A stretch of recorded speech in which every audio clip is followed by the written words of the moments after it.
شکر ہے کہ اس نے یہ توفیق دی کہ 2 سال تک کافی حالات خراب رہے.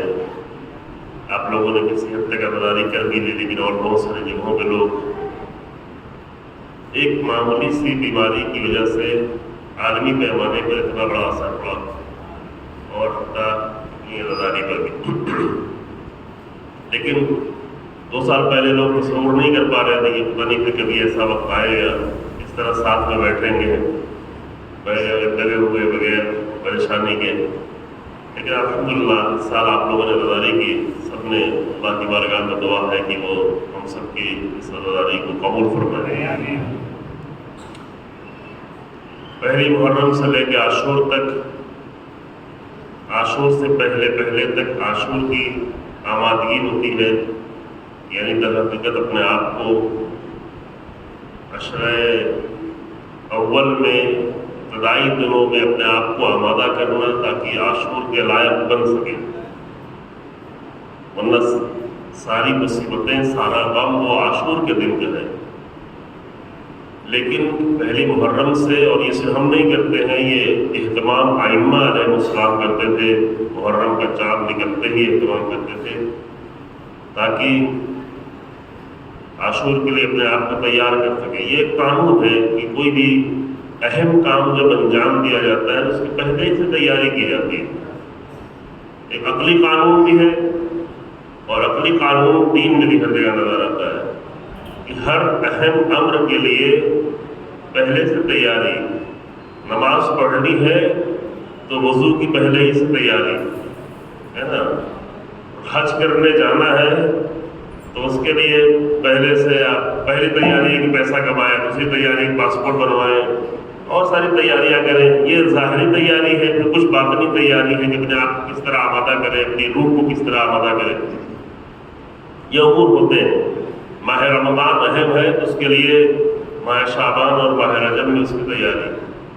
اسی طرح قضاء حسین ابن علی سید الشہداء کی عزاداری ایک اہم مسئلہ ہے.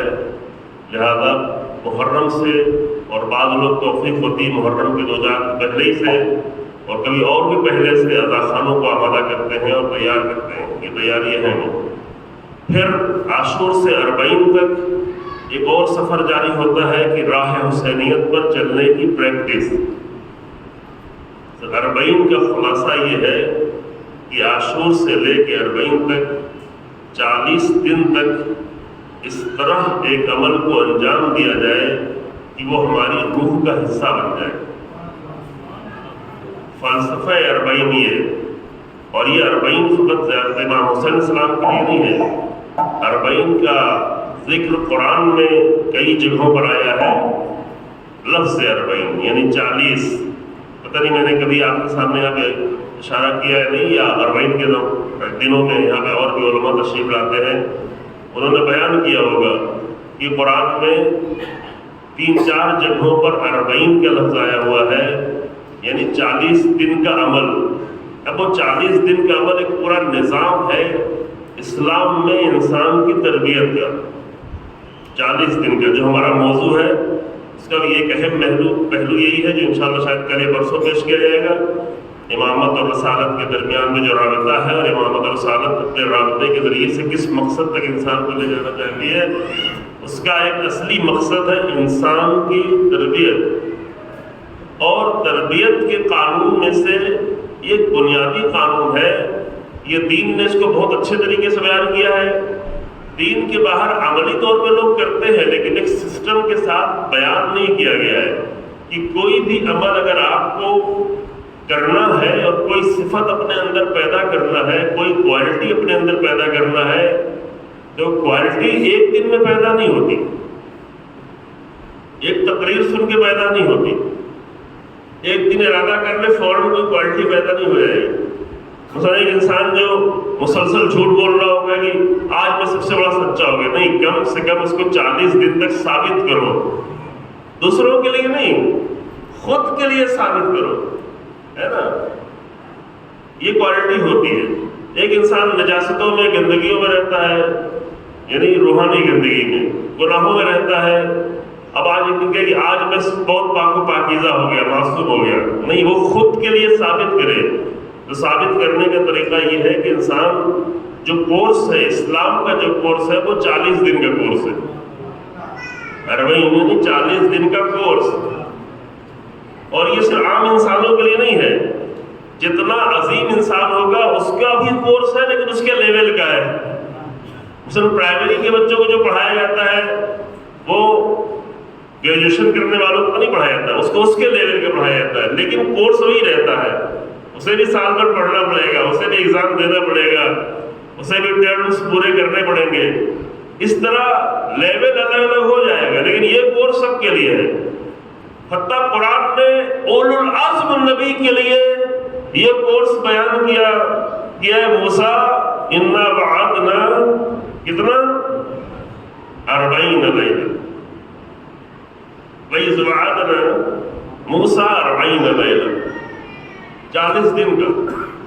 اب 40، البتہ یہ یہاں ایک چھوٹا سا نقطہ ہے، وہ بھی آپ سن لیں، غور کر لیں کہ ہم ترجمہ کرتے ہیں 40 دن جناب موسیٰ، 2 جگہ قرآن میں آیا ہے. ایک جگہ اس طرح آیا ہے کہ وَإِذْ وَعَدْنَا مُوسَىٰ 30 لیلہ وَأَتْمَمْنَاهَا بِعَشْرٍ فَتَمَّ مِیقَاتُ رَبِّهِ 40 لیلہ. موسیٰ سے ہم نے 30، ترجمہ ہم کیا کرتے ہیں، 30 دنوں کا وعدہ کیا، پھر اس 30 دن کو 10 کے ذریعے سے اور فَأَتْمَمْنَاهَا بِعَشْرٍ، عشر بھی عشرہ، یعنی 10 کے ذریعے سے 30 کو مکمل کیا. فَتَمَّ مِیقَاتُ رَبِّهِ 40 لیلہ. تو میقات موسیٰ کا پورا ہو گیا کیسے؟ 40 دنوں کا. جو اس میں بیچ میں ایک نقطہ ہے وہ یہ کہ قرآن میں کہیں دن کا لفظ نہیں آیا ہے.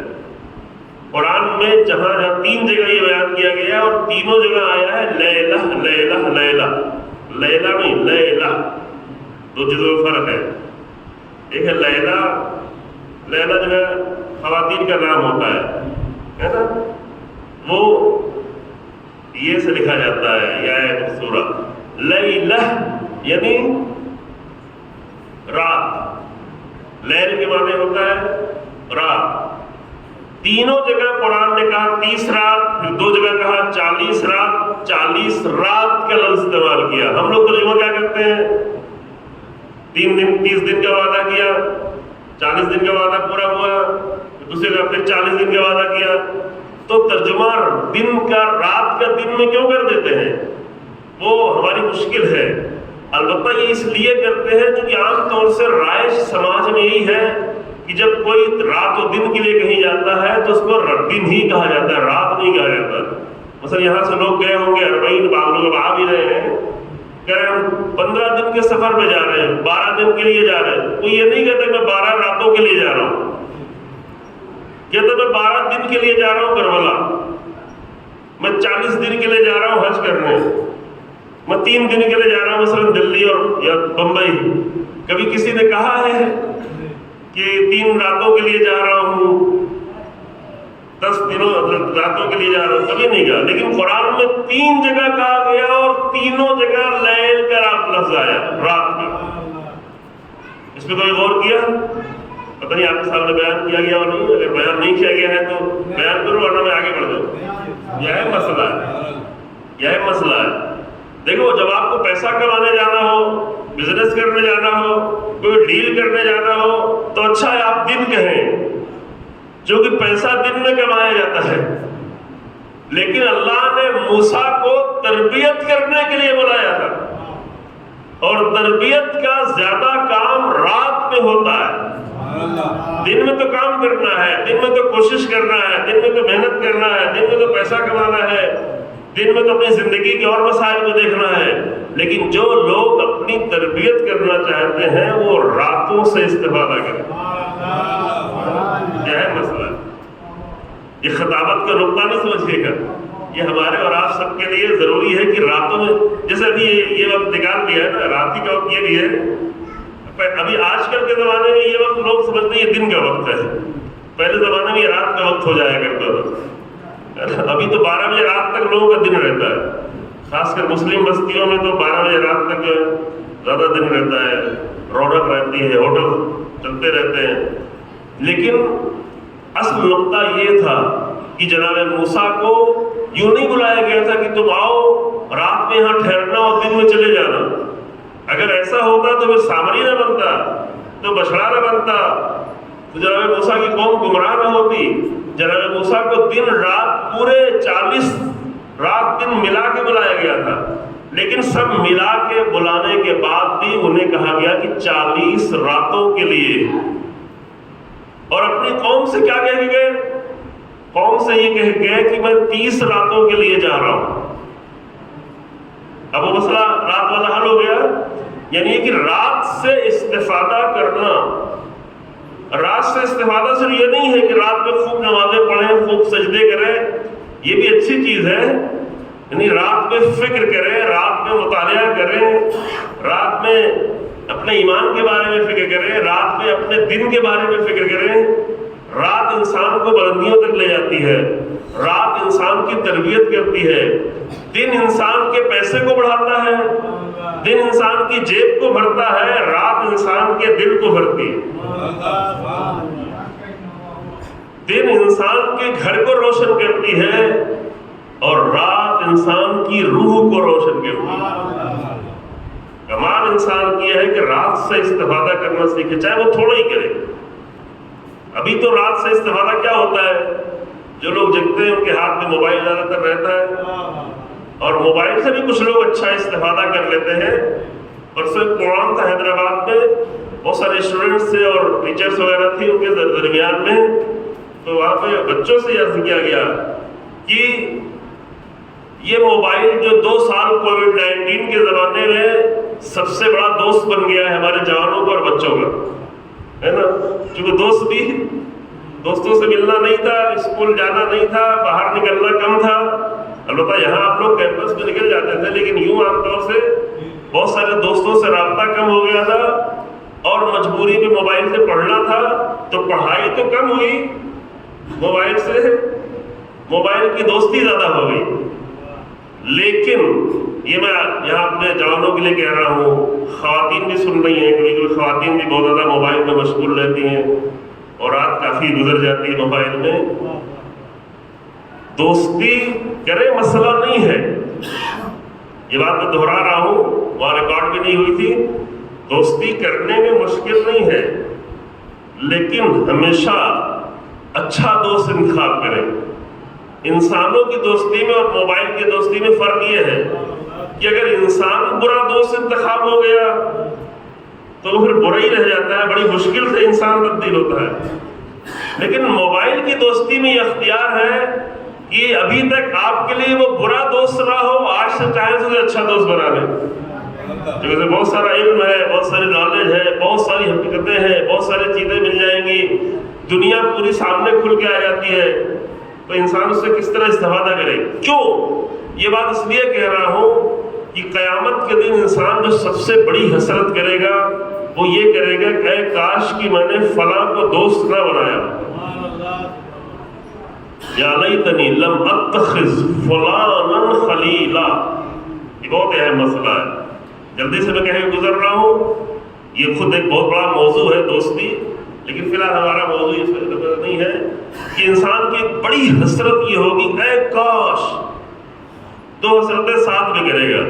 ایک حسرت یہ کرے گا کہ اے کاش کہ اتخذت مع رسول سبیلا, اے کاش کہ میں نے رسول اللہ کا راستہ اپنایا ہوتا, اے کاش کہ میں نبی کے راستے میں چلتا, اے کاش کہ میں رسول اللہ کی واقعی امت بنتا. اتخذت مع رسول سبیلا. اور دوسری حسرت یہ ہوگی کہ اے کاش کہ میں نے فلاں کو اپنا دوست ہی نہ بنایا ہوتا. اب یہ پرانے زمانے کے لوگ یہ کہیں گے کہ فلاں شخص کو ہم نے دوست نہ بنایا ہوتا. ہمارے 21ویں صدی کے لوگ شاید یہ کہیں کہ کاش کہ میں نے موبائل سے اتنی دوستی نہ کی ہوتی, اور اگر کی ہوتی تو اچھی کی ہوتی, ہے نا. یہ مسئلہ ہے. تو یہ موبائل کی دوستی بھی اگر ہو گئی ہے تو اس دوستی کو اچھی دوستی میں تبدیل کریں. اور اچھی دوستی یہ ہے کہ اس کے ذریعے سے بھی اپنی رات کو مفید بنا دیں. انسان اچھے مطالب حاصل کرے, اچھے مطالب سن سکے اور فکر کر سکے. فرصت نکال کے کہیں تھوڑی بہت عبادت بھی کر لے تو بہت اچھا ہے نا. اگر سجدہ کرنے کا دل نہ چاہ رہا ہو، وضو کرنے کا دل نہ چاہ رہا ہو، نماز پڑھنے کا دل نہیں چاہ رہا ہو، تو بستر پر لیٹے لیٹے بھی قرآن تو کہتا ہے کہ وہ کروٹیں بدلتے ہیں، اللہ کا نام لیتے ہیں، چند کلمات زبان سے ادا ہو جائے، اس طرح ادا ہو کہ بغل میں لیٹی ہوئی بیوی کو بھی پتہ نہ چلے، بیوی اس طرح ادا کرے کہ بغل کے شوہر کو بھی پتہ نہ چلے، اور اگر پتہ چلانا بھی ہو تو اس نیت سے کہ میں جو کام کر رہا ہوں وہ بھی کر لے،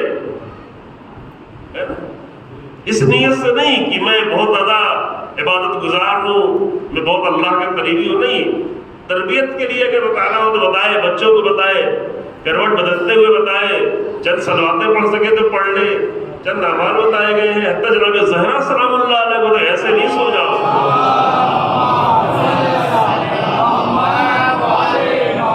قرآن ختم کیے بغیر نہیں سو جاؤ، قرآن کیسے ختم ہو بغیر؟ سورہ حق پڑھ لو، سورہ توحید پڑھ لو، مومنوں کو دعا کیے بغیر نہیں سو جائے، دعا تمام مومنین کے لیے، انسان ایک دعا کرتا اللہم اغفر للمؤمنین والمؤمنات، یہ بہت اچھا ہے، یہ بہت اچھا۔ سر ایک نقطہ بیچ میں جلدی سے اور عرض کر دوں، جب ہم اپنی زندگی میں دیکھتے ہیں تو اپنے آپ کو ہم بہت محدود کر دیتے ہیں، مثلا ایک ایصال ثواب کی مجلس کرتے ہیں، میرے والد کی مجلس ہے مثلا، تو میرے والد ہی کا نام نہ لیا جائے، میرے والد ہی کا نام لیا جائے، کسی کا اور کا نام نہ لیا جائے، سارا ثواب میرے والد کو مل جائے۔ عملی زندگی میں ہم بہت تنگ نظر ہو جاتے ہیں، اگر کسی اور کا نام لے لیا تو یہ کیا شیئر کر دیا، ثواب شیئر ہو گیا، خرچ تو ہم نے کیا، مجلس تو ہم نے کی، تبرک تو ہم بانٹ رہے ہیں، اور دوسروں کو شیئر کیوں کر دیا؟ تو شیئر کرنے سے ثواب اور بڑھ جاتا ہے، کم نہیں ہوتا۔ اللہ کے خزانے میں کمی نہیں ہے، ہمارے خزانوں میں کمی ہے، وَلَا يَزِيدُ كَثْرَةُ الْعَطَاءِ إِلَّا جُودًا وَكَرْمًا، وہ جتنا زیادہ دیتا جاتا ہے اس کا جود و کرم بڑھتا جاتا ہے، بس لینے والا آمادہ۔ تو یہ بات جو میں بتا رہا تھا وہ یہ تھا عزیزوں، اچھا ہے، پچھلے سال میں چونکہ کووڈ کا زمانہ تھا تو ایک اشرا میں پڑھ رہا تھا جو لکھنؤ کے لیے بھی تھا اور چنئی کے لیے بھی تھا اور کینیڈا کے لیے بھی تھا، ایک ہی اشرا، الگ الگ ہو گئے۔ تو وہ لوگ جب اس اشرے کو کینیڈا میں چلا رہے تھے تو میں نے دیکھا کہ میں نے ان سے سیکھا، جس سے جو چیز سیکھی اچھی بات ہے، تو ان سے سیکھا کہ جب وہ سورہ فاتحہ پڑھاتے تھے تو جس کے لیے مجلس ہوتی تو اس کا تو سورہ فاتحہ پڑھاتے تھے، اور جتنے بھی شرکت کرنے والے ان کے مرحومین کے لیے، بھائی شرکت کرنے والے اگر اتنا حق تو بنتا ہے، تو یہ اچھی چیز تھی۔ اور یہ بات میں اس لیے کہہ رہا ہوں کہ جو عملی زندگی میں ہم بہت تنگ نظر ہو جاتے ہیں، دین نے ہمیں وسیع نظر بتایا ہے۔ دین نے کیا کہا؟ ہم جب خود دعا کرتے ہیں تو میرے لیے، میرے بچوں کے لیے، میری فیملی کے لیے، میرے ماں باپ کے لیے، لیکن جب دین دعا سکھاتا ہے تو کہتا ہے کہ اللہم اشف کل جائے، اے میرے اللہ ہر بھوکے کا پیٹ بھر دے، اللہم اکس کل کا مطلب سمجھ رہے ہیں، کل یعنی سب، اللہم اکس کل عریان، اے اللہ ہر لباس جس کا نہیں اس کو لباس پہنا دے، اللہم اقض کل مدین، پروردگار ہر مخروص کا قرض ادا کر دے۔ کتنا خوبصورت ہے۔ دین کی تعلیم جو ہے صرف ہمیں دعا نہیں سکھاتی، ہمیں بڑا انسان بھی بناتی، ہمارے ذہن کو بھی وسیع کرتی، یہ عظیم ہے۔ تو میں عرض یہ کر رہا تھا عزیزو، میں واپس پلٹ کے آتا ہوں کہ 40 وہ تو میں چند جملے اس لیے کہا کہ 40 قرآن میں ہے، 40 کی بحث روایات میں بہت زیادہ کی گئی، کافی مفصل بحث ہے 40 کی۔ تو پہلی محرم سے 10 محرم تک کیا تھا کہ عاشور کے لیے اپنے آپ کو تیار کرے، عاشور کے بعد سے 40 پھر 40 دن کیا تھا؟ 40 دن یہ تھا کہ راہ حسین ابن علی پر چلنے کی اتنی پریکٹس کر لیں کہ حسینیت ہماری روح کا حصہ بن جائے۔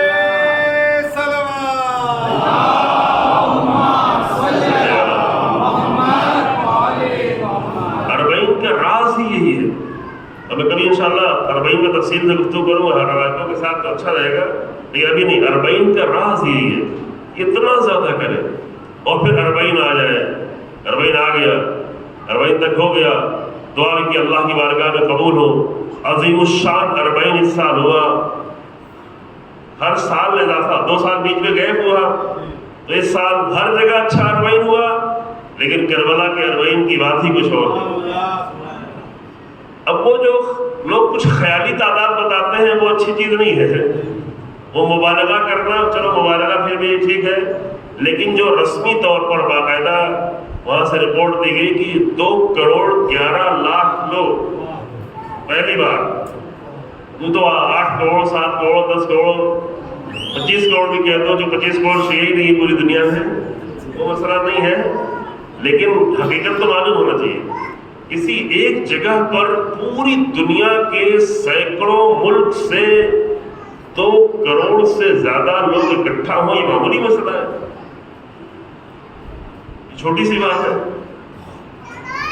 کسی ایک ملک سے لوگ اکٹھا ہو جائیں، اگر کہیں 2-4 لاکھ لوگ اکٹھا ہو جائیں پوری دنیا میں ہنگامہ ہوتا ہے، 10-20 لاکھ لوگ اکٹھا ہو جائیں تو بڑی مسئلہ ہوتی ہے۔ 2 کروڑ 11 لاکھ لوگ اکٹھا ہوں کہیں پر، اور بہت ہی عظیم ویلوز کے ساتھ، بڑے ہی پاکیزہ دل کے ساتھ، بڑے ہی عشق سے بھرے ہوئے لبریز قلب کے ساتھ، یہ کوئی معمولی مسئلہ نہیں ہے۔ اچھا 2 کروڑ 11 لاکھ تو کربلا میں تھے، پھر اس کے علاوہ اور کروڑوں لوگ پوری دنیا میں، یعنی یہ کہ دنیا کسی طرف جا رہی ہے۔ اور آپ کو پتہ ہے انہی دنوں میں 3 دن پہلے یونائٹڈ نیشن کے اسٹیج سے 40 کو یاد کیا گیا۔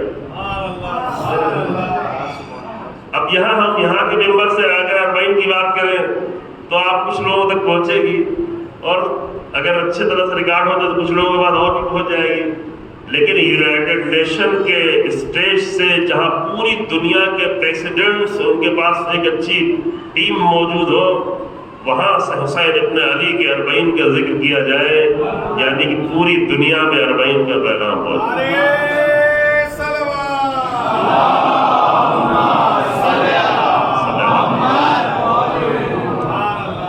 دعا کریں آپ لوگ، دعا کرنے کی چیز ہے یہ، انشاءاللہ اس طرح آواز وہ مجاہد فقیہ، خدا اس کو طول عمر عطا کرے کہ جہاں جا کر قرآن کی آیت سے، رسول اللہ کے ذکر سے، اولو العزم انبیاء کا نام لیتے ہوئے ابراہیم، موسیٰ اور عیسیٰ، اور آگے بڑھتے ہوئے کربلا تک اور 40 تک، اور بیچ میں دنیا کے سب سے بڑے ظالم ملک کے اسٹیج پہ کھڑے ہو کر اسی ظلم کی مخالفت کریں، اور یہ اپنا وعدہ یاد دلانا کہ ہم حسین ابن علی والے ہیں تو ہم ہمیشہ ظالموں کی مخالفت کرتے رہیں گے۔ اگر آپ لوگوں کو فرصت ہو تو وہ تقریر سنیں، جناب عید اللہ ابراہیم رئیسی پریسیڈنٹ، ایران کے پریسیڈنٹ، جو 3 دن پہلے انہوں نے تقریر کی کہاں پر؟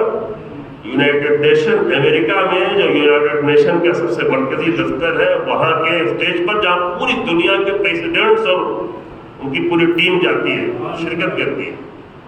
اور عزیزوں ایک بات اور عرض کر دوں، یہ بات اہم ہے، اس کو سمجھیں کہ ابھی کیا ہوتا ہے کہ ہم شہیدوں کو یاد کرتے ہیں، کربلا کے شہیدوں کو یاد کرتے ہیں، سید الشہداء حسین ابن علی کو یاد کرتے ہیں، اور ان شہیدوں کو بھی یاد کرتے ہیں جنہوں نے راہ حسین ابن علی پہ چلنا سیکھا، جنہوں نے شہادتیں دی، اور پچھلے 10 سالوں میں 2012 سے لے کے ابھی 2022 تک ہمارے 20 ہزار بہت ہی عظیم پاکیزہ جوانوں نے قربانی دی، لیکن اس قربانی کو دے کر اسلام کی عظمت کو بچایا، سیریا کو بچایا، عراق کو بچایا، جناب زینب کے حرم کو بچایا، کربلا اور نجف کو بچایا، یہ عظیم الشان قربانیاں دی۔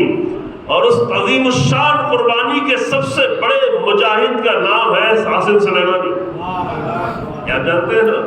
یہ عظیم مجاہد، اس شہید کو کبھی بھلایا نہیں جا سکتا، اور دنیا نے اسے شہید بھی کیا۔ اور اس سے بھی بڑا ظلم یہ ہے کہ آپ قاسم سلیمانی کی کوئی پوسٹ کر دیں، کوئی تصویر پوسٹ کر دیں، کہیں نام آ جائے تو الٹیمیٹم آنا شروع ہو جاتے ہیں، دھمکایا جاتا ہے، ڈیلیٹ کر دیا جاتا ہے، اکاؤنٹ بند کر دیا جاتا ہے۔ یہ ہوا، میرے ساتھ بھی ہوا، آپ لوگ جو جوان ہو جانتے ہیں اچھی طرح سے، بند کر دیا جاتا ہے آپ قاسم سلیمانی کا ذکر کیوں فیس بک پہ کر رہے ہیں، کیوں فلاں کر رہے ہیں، لیکن مزہ تو یہ ہے کہ اسی یونائیٹڈ نیشن کی تقریر میں اس مجاہد فقیہ نے قاسم سلیمانی کی تصویر نکال کر دیر تک سب کے سامنے دکھایا کہ ابھی اس شہید کے خون کا انتقام باقی ہے۔ اگر دنیا کو عدالت تک جانا ہے تو یہ انتقام کر اس کی سزا دینی پڑے۔ تو عزیزو، یہ بات میں اس لیے عرض کر رہا ہوں کہ ہم جو ہیں یہ جو ایام اعزاء میں مجلسیں کر رہے ہیں اس کو صرف ایک رسم نہ سمجھیں، ایک یہ نہیں کہ ہر سال کرتے آئے ہیں تو اس سال بھی کر لیں گے۔ یہ سمجھے کہ دنیا تیزی سے تبدیل ہو رہی ہے، یہ اہم مسئلہ ہے۔ دنیا میں تیزی سے تبدیلیاں آ رہی ہیں، دنیا جہاں باطل کی ساری کوششیں چل رہی ہیں، طرح طرح کے ظلم ہو رہے ہیں، وہیں حق کا پرچم بھی بلند ہو رہا ہے، اور حق کا پرچم بلند کرنے والے وہی ہیں کہ جنہوں نے حق کے لیے قربانیاں دی۔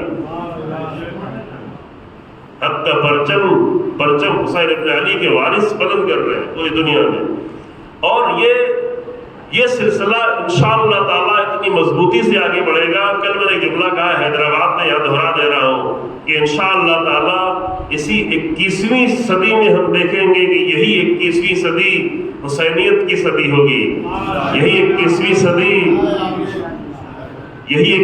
صدی شہدائے کربلا کی صدی ہوگی، یہی 21ویں صدی جناب زہرا کی صدی ہوگی، ہے نا، ہوگی انشاءاللہ، یقینی ہوگی۔ یہی 21ویں صدی امیر المومنین کی صدی ہوگی، اور یہی 21ویں صدی پیغمبر اکرم ختمی مرتبہ رسول اللہ صلی اللہ علیہ وآلہ وسلم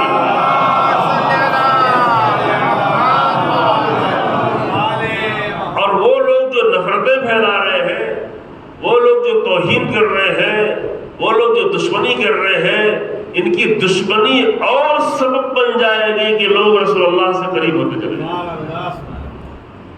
دشمنی کرنے میں ہم خوش نہیں ہیں، لیکن یہ تو اللہ کا کام ہے، یہ تو اللہ کی حکمت عملی ہے کہ کس طرح سے دشمنوں کے عمل کو تبدیل کر دیتا ہے۔ یزید آیا تھا کربلا میں حسین ابن علی اہل بیت کے خاندان کو مٹانے کے لیے، لیکن کیا کربلا سے پہلے اہل بیت کو لوگوں نے اس طرح پہچانا تھا جتنا کربلا کے بعد پہچانا؟ یہ سوالات ہیں۔ جہاں بالکل ختم کر دینے کے لیے آیا گیا، جہاں ایک بیمار جوان کا وجود گوارا نہیں تھا، بار بار قتل کرنے کی کوشش کی گئی، یہ تو اللہ کی مصلحت تھی۔ کربلا میں بھی قتل کرنے کی کوشش کی گئی، شام غریبہ میں حکم دے دیا تھا، عمر سعد نے حکم دے دیا تھا قتل کر دو۔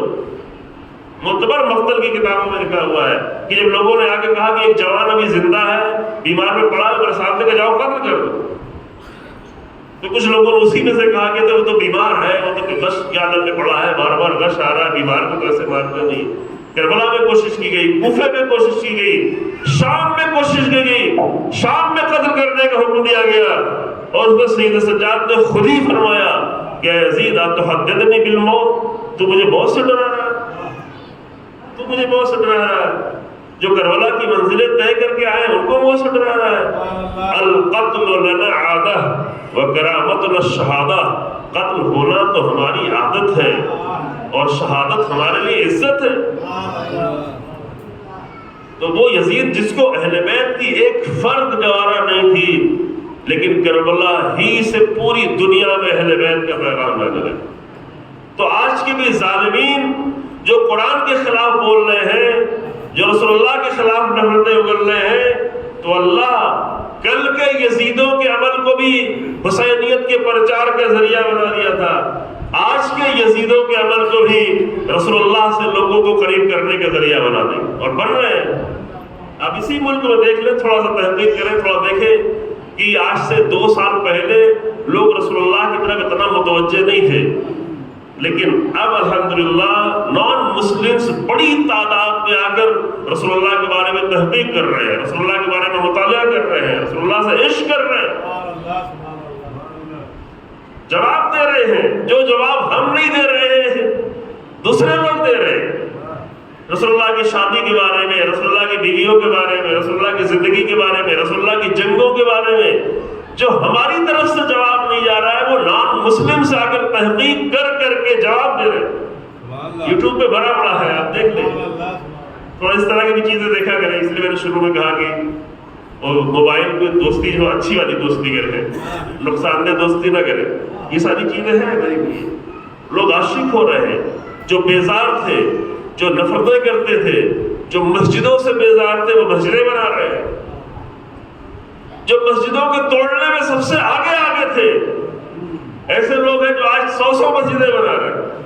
آپ دیکھیں جا کے کردار ہے، آپ ڈھونڈیں گے کہ ایودھیا کی مسجد کو توڑنے میں جو شخص سب سے آگے تھا، ابھی وہ اسلام قبول کر کے 100 مسجد بنانے کا عزم کر چکا ہے، بنا بھی چکا ہے کافی۔ یہ ہو رہا ہے، بڑا دھمکایا گیا، بڑا ڈرایا گیا۔ تو یہ تو اللہ کا کام ہے۔ امام زین العابدین علیہ السلام نے ایک جملہ کہا ہے،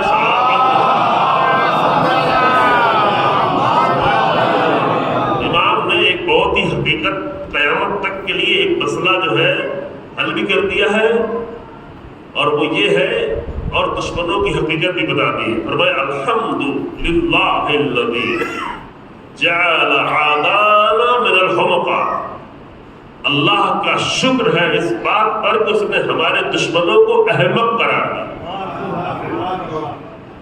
جسے بہت سوچ کے، بڑی پلاننگ کر کے اور بڑے تھنک ٹینکس بیٹھ کے آ کر توہین کرتے ہیں قرآن کی، رسول اللہ کی، تو یہ امام زین العابدین صاحب پہلے کہہ گئے ہیں کہ اللہ نے انہیں احمق قرار دیا۔ تمہاری حماقتیں ہی سبب بنے گی کہ یہی صدی انشاءاللہ رسول اللہ کی صدی بن جائے گی پوری دنیا کے لیے۔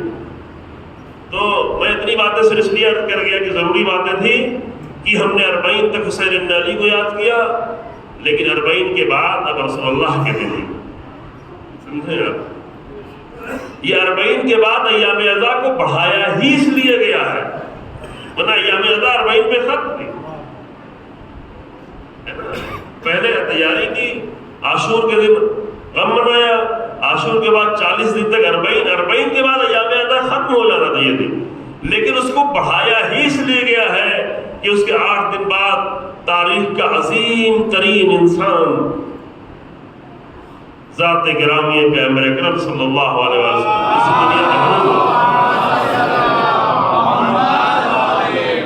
اس دنیا محروم ہوئی ہے۔ صاحب آپ کے سامنے پڑھیں انشاءاللہ کل پرسوں۔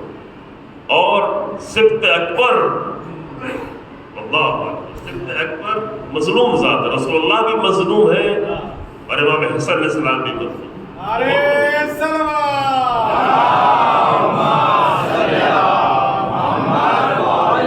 لہذا آپ مومنین جو یہاں پہ ہے تشریف فرما، ان دنوں کو خاص سمجھے، اہمیت تھے۔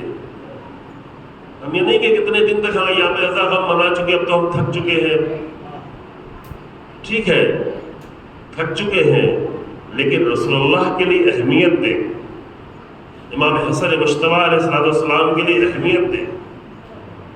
ہم لوگ جب پہلی بار ایران گئے قم میں، تو ہمیں جو ہم نے یہی دیکھا تھا کہ کوئی خاص نظر نہیں آتا تھا، اور ہم لوگوں نے دیکھا کہ عاشور کے دن میں اور 28 صفر کے دن میں کوئی فرق نظر نہیں آتا، کوئی فرق۔ اور وہاں پہ مشہور ہے کہ 2 ہی دن روٹی کی دکانیں، روٹی کھانا انسان کی زندگی ہے، پورے سال میں 2 ہی دن جو دکانیں بند ہوتی ہیں، ایک عاشور کے دن، ایک 28 صفر۔ لوگ جو غم ہے واقعی بڑا غم ہے۔ میں آپ کے سامنے عرض کروں گا کہ یہ غم رسول اللہ کا غم جناب زہرا کو کیسے تھا، امیر المومنین کو کیسا تھا، بلاغہ میں اس کا ذکر ہے۔ یہ دن جو آ رہے ہیں، اور معتبر روایت کے اعتبار سے، جو معتبر روایت ہے معتبر کتابوں میں، اس روایت کے حساب سے 29 صفر وہ امام رضا علیہ السلام کی شان ہے۔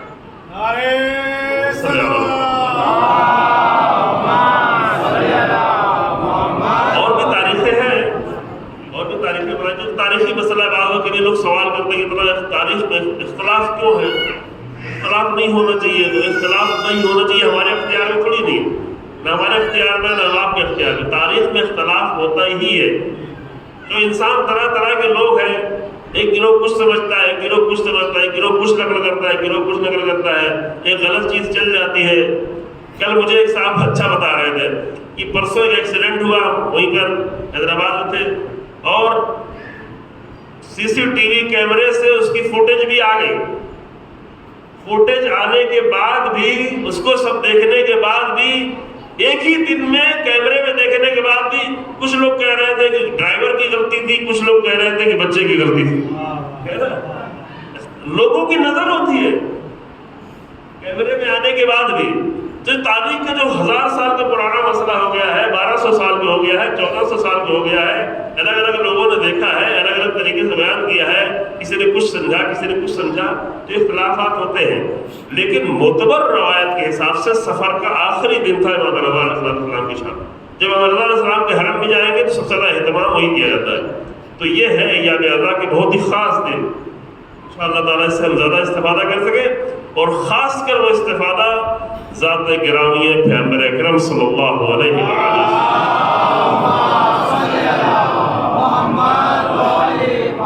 اب ایسے ترجمہ کر دیتا ہوں آیت کا، گفتگو انشاءاللہ کل آپ کی خدمت میں پیش کریں گے. اور چونکہ امامت اور رسالت دونوں ایک جگہ پہ یہاں پہ اکٹھا ہوئے، دونوں کا ذکر ہے. البتہ دو الگ الگ چیزیں نہیں ہیں، یہ بھی آپ کے سامنے عرض کیا جائے گا. یہ ہماری مشکل ہے کہ ہم امامت کا جب لفظ کہتے ہیں تو ہمیں رسول اللہ یاد نہیں آتا. اس کا مطلب میں کل عرض کروں گا، ٹائم نہیں رہ گیا ہے، لیکن کم سے کم آیت کا ترجمہ کر دو. آپ کے سامنے پڑھی گئی ہے کہ قرآن کہتا ہے وما محمد الا رسول، محمد نہیں ہے سوائے رسول.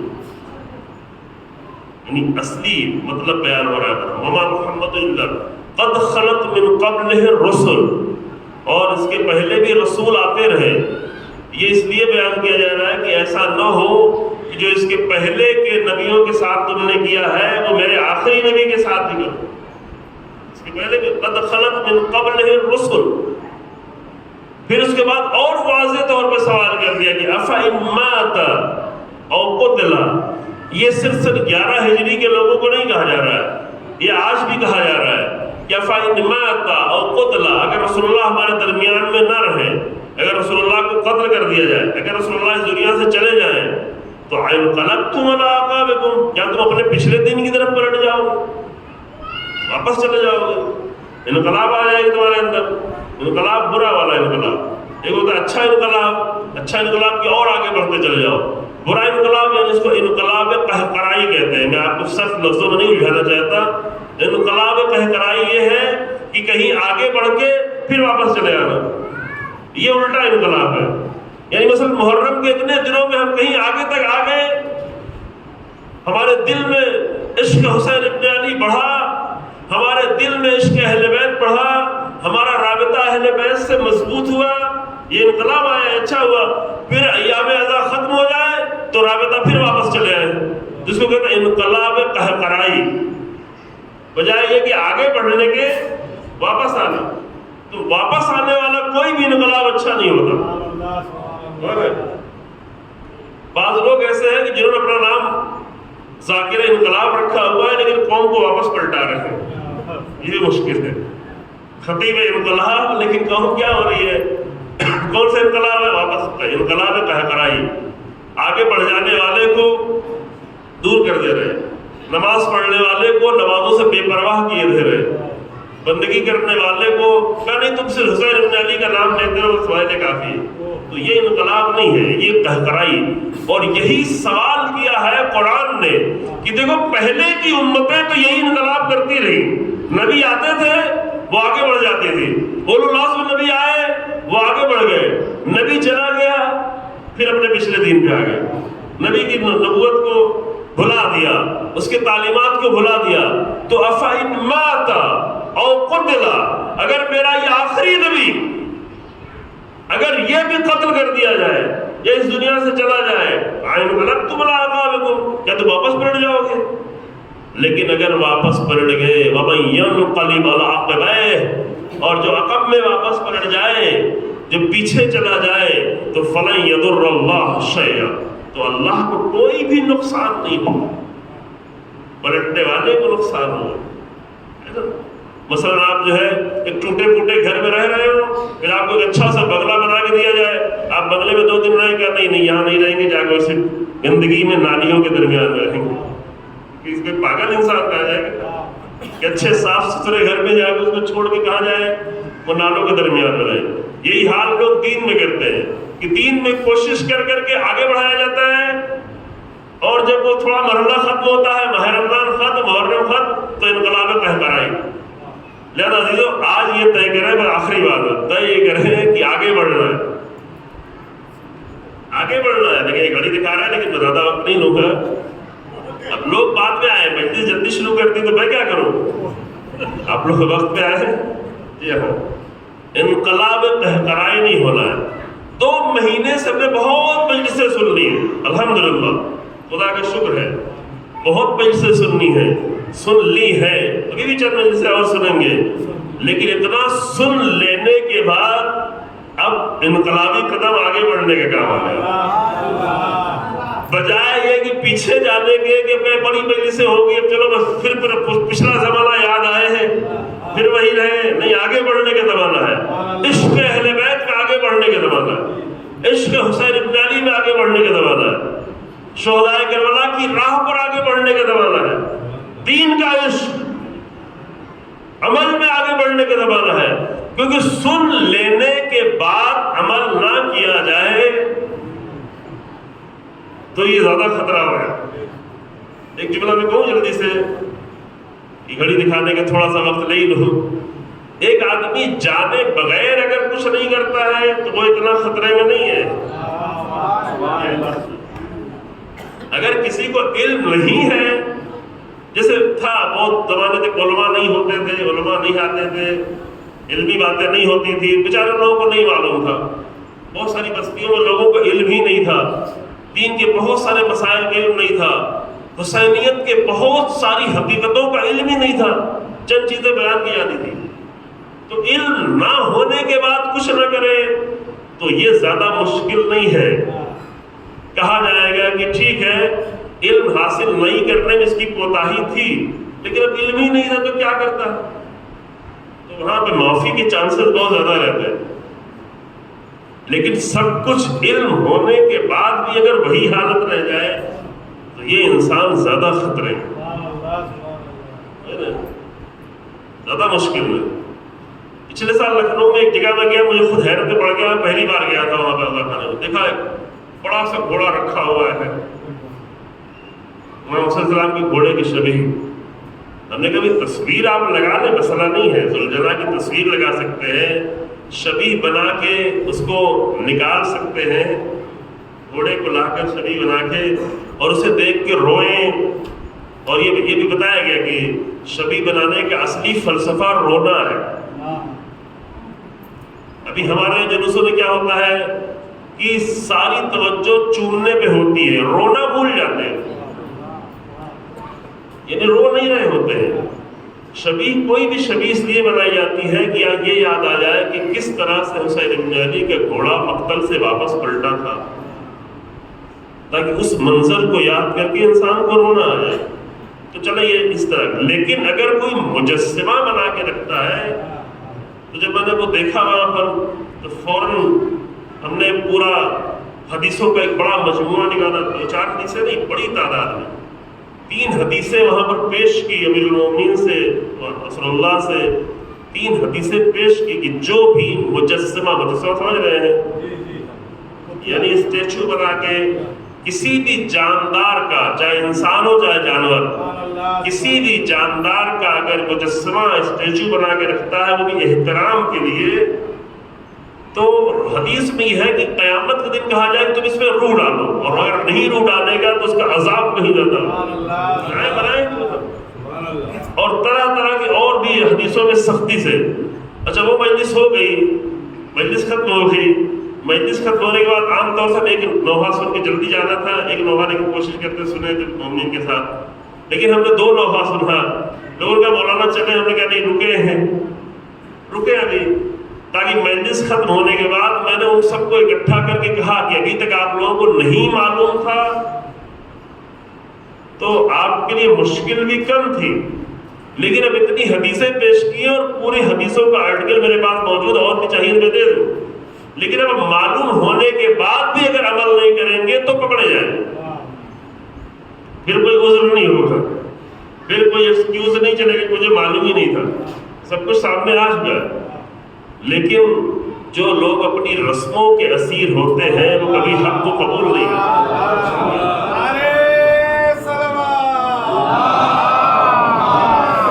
وہ حدیثوں کو بھی قبول نہیں کرتے۔ ہم نے کہا بھائی تم اخباری ہو تو یہ تو حدیث ہے، جو اخباری کہتے ہیں حدیث کو، تو یہ حدیث پہ میری بات پہ عمل نہ کرو، یہ امیر المومنین کی حدیث ہے، یہ مسلسل حدیثیں ہیں، یہ پورا چیپٹر ہے کہ یہ کام نہیں کر سکتے، کسی بھی جاندار کا مجسمہ نہیں بنا سکتے۔ آپ ذوالجلال بنا لیں، نکال لیں، شبیہ بنا لیں، تصویر بھی بنا لیں، لیکن مجسمہ کیوں مجسمہ، اس کی وجہ بھی بتائی۔ وجہ یہ ہے کہ جب مجسمہ بنایا جائے گا تو ابھی تو ممکن آج آپ احترام میں بنا رہے ہو، لیکن یہی چیز 10 سال بعد اگر کسی اور حالت میں تبدیل ہو جائے تو ذمہ دار کون ہوگا؟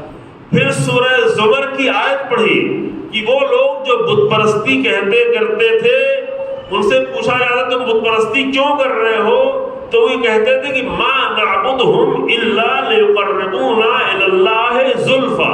یہ سورہ زمر میں شروع میں آ کے پڑھ لیں کہ ہم تو ان کی عبادت نہیں کرتے، ان کی عبادت تو صرف ہم اس لیے کرتے ہیں کہ ان کے ذریعے سے ہم خدا تک پہنچے، الی اللہ، اللہ تک پہنچے۔ کون کہتا تھا؟ بت پرست لوگ کہتے تھے۔ یہ آپ کو پتا ہے نا کہ مکے کے لوگ کیا تھے؟ مشرک تھے۔ مشرک کے معنی جانتے ہیں؟ مشرک یعنی اللہ کو مانتے تھے لیکن اللہ کے ساتھ اور بھی بہت سارے خدا ہوا، کافر نہیں تھے۔ مشرکین مکہ کہا جاتا ہے۔ مشرک کا مطلب یہ کہ وہ اللہ کو مانتے تھے، باقاعدہ مانتے تھے۔ صلح حدیبیہ جب لکھی جانے لگی تو امیر المومنین نے بسم اللہ الرحمن الرحیم کہنے، بسم اللہ الرحمن الرحیم، نئی چیز یہ نہیں لکھو، یہ بھی اسیر دیتے ہیں۔ تو کیا لکھو؟ بسم ربک، اللہ الہ ہے، اللہ کا نام لیا۔ جب کہتے ہم پہلے یہ لکھتے تھے اللہ کے نام سے، ہم پہلے یہ نہیں لکھتے تھے اللہ رحمان الرحیم کے نام سے، ہم صرف یہ لکھتے تھے اللہ کے نام سے، تو اللہ کے نام سے لکھو، اللہ رحمان الرحیم کے نام سے نہیں لکھو۔ یعنی وہ اللہ کو مانتے تھے، وہ اللہ سے انکار نہیں کرتے تھے، اللہ کا کفر نہیں کرتے تھے، مشرک تھے، اللہ کے ساتھ کئی سارے خداؤں کو اور بھی مانتے تھے۔ جب ان سے پوچھا گیا کہ یہ بت پرستی کیوں کرنے لگے، تو میں بت پرستی تو میں اس لیے کر رہا ہوں کہ ان کے ذریعے سے میں اللہ سے اور قریب ہوں۔ تو ممکن ہے شروع میں ان کی نیت وہی نہیں ہو کہ اللہ سے قریب ہو، لیکن بعد میں اللہ بھول گیا، بت سامنے رہ گیا۔ یہ خطرہ ہوتا ہے نا، یہ مشکل ہوتی ہے۔ یہ نمونہ میں نے اس لیے پیش کیا آپ کے سامنے، یہ 2 مہینے میں بہت کچھ سیکھ لیا ہے، اب سیکھنے کے بعد آگے بڑھنے کی بات، آگے بڑھے ضرور۔ کہاں کہاں آگے بڑھنا ہے یہ کل بتاؤں گا آپ کے سامنے۔ اب دیر ہو چکی ہے، یہ ایام عزا کے اہم دن عزیزو، ہم کائنات کے عظیم ترین انسان کا غم بنا رہے ہیں اور منائیں گے آئندہ دنوں میں، لیکن وہ جو عظیم ترین تاریخ کا انسان تھا وہ بھی اگر کسی بات پہ رو رہا تھا تو حسین ابن علی کے لیے۔ آج یہ مصائب تھوڑا سن لیں کہ کل سے میں دوسرے مصائب پڑھ لیں، اور وہی میں آپ کو لے کے چلتا ہوں کہ وہ آخری لمحہ، جب مقتل میں وہ آخری لمحہ آیا اور سخت ترین لمحہ آیا، جب مقتل میں حسین ابن علی تنہا میدان میں کھڑے ہوئے اور کوئی بھی نہیں تھا، زہرا کا لال اکیلے، اور اس کے پہلے بہت سارے بہت ہی عظیم انسان شہید ہو گئے، لیکن کسی کے دل پہ وہ حالت نہیں پیدا ہوئی جو حسین ابن علی کے دل کی حالت، کیونکہ حالات ہی ایسے نہیں تھے۔ حالات میں بہت فرق آ گیا۔ کیا فرق تھا؟ فرق یہ تھا کہ اس کے پہلے جو بھی مقتل میں جاتا تھا جنگ کرنے کے لیے تو وہ بہت مطمئن ہو کے جنگ کرتا تھا کہ ہمارا کام ہے ابھی جنگ کرنا، خیمے کی دیکھ بھال کرنے والا تو کوئی ہے۔ لیکن اللہ اکبر، جب حسین ابن علی مقتل میں گئے تو بار بار پیچھے مڑ کے دیکھ رہے ہیں، کیونکہ اب خیمے کی دیکھ بھال کرنے والا کوئی نہیں ہے، خیمے کی حفاظت کرنے والا کوئی نہیں تھا۔ یہ حسین ابن علی کی تنہائی تھی، عاشور بھی گزر گیا، اربعین بھی گزر گیا، شاید کبھی آپ کے ذہن میں آیا ہو حسین ابن علی کی تنہائی آئی ہو، شاید آپ نے حسین ابن علی کو یہ کہہ کے سلام کیا ہو، السلام علیک ایھا الوتر الموتور، اے حسین تنہا تم پر سلام۔ جو وہ تھوڑی دیر کی جو تنہائی تھی عصر عاشور کے پہلے، وہ قیامت کی تنہائی تھی، جب ایک بہن حسرت بھری نگاہوں سے اپنے بھیا کو دیکھ رہی تھی کہ کل تو شب عاشور پہ اصحاب تھے، انصار تھے، بنی ہاشم تھے، اور آج میرا حسین تنہا ہے۔ صبح سے لے کر ابھی تک جناب زینب نے اتنے لاشیں دیکھے، لیکن تمام لاشوں کو دیکھنے کے بعد بھی بی بی صبر کرتی رہی، کیونکہ میرا بھیا حسین زندہ ہے۔ بچوں کے لاشیں، بھتیجوں کے لاشیں، عزیزوں کے لاشیں، ان سب کو دیکھا، لیکن زینب صبر کرتے رہی۔ اپنے 6 بھائیوں کا لاشا دیکھا، لاشیں اٹھ کے آتے رہے۔ 6 بھائیوں میں ابوالفضل عباس جیسے بھائی کے کٹے ہوئے بازو دیکھے، مقتل میں لاشا پڑا رہ گیا، علم واپس نہیں آیا، مشکیزہ واپس نہیں آیا، یہ سب کچھ بہن نے دیکھا، لیکن بہن کا دل مطمئن تھا کہ ابھی میرا بھیا حسین باقی ہے۔ لیکن اب زینب کیا کرے کہ جب مقتل میں حسین ابن علی تنہا کھڑے ہوئے ہیں اور چاروں طرف سے تیروں تلواروں کی بارش ہو رہی ہے، اور جس کے پاس تیر ختم ہو گئے تھے، جس کے نیزے ٹوٹ گئے تھے، جس کی تلواریں ٹوٹ گئی تھی، وہ زمین کربلا سے پتھر اٹھا کر حسین ابن علی پہ پتھر کی بارش کر رہا تھا، اور ایک پیشانی میں پتھر لگا۔ حسین ابن علی بھی خون صاف کرنا ہی چاہ رہے تھے کہ پیشانی میں تیر بھی لگا۔ اللہ اکبر! جسم کے کسی اور حصے میں اگر تیر لگ جائے تو اسے نکالنا آسان ہوتا ہے، لیکن سخت پیشانی سے تیر نکالنا مشکل ہوتا ہے۔ امام نے نکالنا چاہا، لیکن تیر ٹوٹ گیا، خون جاری ہوا، آنکھوں میں خون چلا آیا، چہرہ خون سے رنگین ہونے لگا، آنکھوں سے کچھ دکھائی نہیں پڑ رہا تھا کیونکہ آنکھوں میں خون آ چکا تھا۔ امام نے ابا کے دامن کو اٹھایا، چاہا کہ اپنی آنکھوں سے چہرے سے خون کو صاف کرے کہ 3 بھر کا تیر آ کر سینے میں پیوست ہوا۔ آواز دی، بسم اللہ وباللہ وفی سبیل اللہ وعلی ملت رسول اللہ۔ حسین گھوڑے سے زمین پہ آ رہے ہیں، بہن کی فریادیں بلند ہو رہی ہیں، السلام علیکم یا انا للہ وانا الیہ راجعون، سيعلم الذين ظلموا أي منقلب ينقلبون، ربنا تقبل منا إنك أنت السميع العليم، بحق محمد وعترة المتقين۔ انہوں نے کہا ہمارے سب سے عمل کو قبول فرما، انہوں نے کہا ایسے عبادت کا درجہ عطا فرما، اور تمام مومنین کو، سب کو، ہمارے بچوں کو، ہمارے اگلی نسلوں کو راہ قرآن، راہ اہل بیت، راہ رسول اللہ پر مضبوطی سے ثابت قدم بنا دے۔ انہوں نے کہا ہماری دنیا